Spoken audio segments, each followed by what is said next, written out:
вот одна соседка с этого дома ставит здесь машину, она чтобы не проезжали. Потому что здесь, во-первых, вы же видите, здесь дети бывает играют. Они могут выскочить сюда. Ну, сделать вот так сквозную проезжую часть тоже, я не знаю. Дети здесь не будут, у нас же дети, получается, детская площадка там будет, если наоборот мы делали зону Ну, тихого отдыха, дети, да. Ну, это пока там здесь идет. играют. Но Там тоже уже здесь успели сломать. Это обязательно, вот на Хаджибулача тоже успели сломать. Ломают. Может быть, тогда здесь полусферы поставим, чтобы они не Ну, парковались. вот я тоже так Потому думала, что- честно сказать. Давайте мы с этой стороны поставим полусферы, чтобы они не парковались под окнами. Все ход Маломальский, кто причастен вот, к благоустройству наших дворов. Низкий поклон от Адмати. Вам огромное спасибо, человеческое спасибо. Всего вам хорошего. Рада видеть. Мы тоже позвонили еще повторить. Конечно, конечно.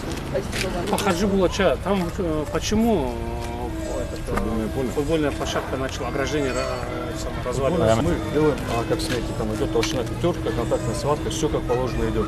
Мы эти поля уже какое там по счету, что-то пятое поле делаем в городе. Именно в этом дворе и еще на ЧКЗГ 28 дети, причем взрослые, подростки, они лазят по этой сетке, то есть прыгают на него, ломают ногами. Установите там камеру. Давайте посмотрим, потому что там жительница пожаловала, что дети лазят по этим, могут пострадать. Ну вот одну на спортивную площадку, другую на детскую площадку.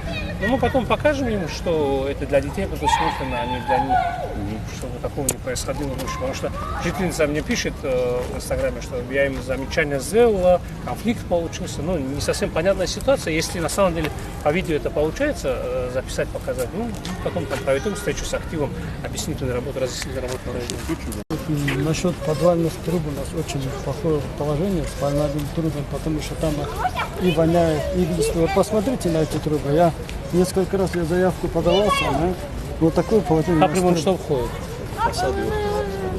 А коммуникации? Ну, фасад нам же Когда не управляющая компания участок сменяет. Нам обещали вот сейчас в конце сентября, я не знаю, начнут, не начнут окна поменять. Да, и фасад. Но сквер там, да, мы в этом дворе, в следующем, через арку дворе. Пожалуйста, клянусь, я хотела еще вам писать. Неужели вы про нас забыли? 59 БЕМ. Не, мы делаем сейчас, я же говорю, чтобы не получилось такого. В каждый двор же мы не можем зайти. Правильно. Мы сейчас сделаем междворовый сквер для вас, для всех там. А потом, потихоньку, видите, здесь сделали, в том дворе сделали. В следующем году этот сделаем, соседний сделаем. Потихонечку. Дорогой Салмантик, неужели это не трудно же беседку сидеть, выходить во дворе сесть, а? Одну беседку Пожалуйста. достаточно? Одну беседку достаточно? Для нас, честно. Хорошо. Всего доброго. Все, здоровья вам.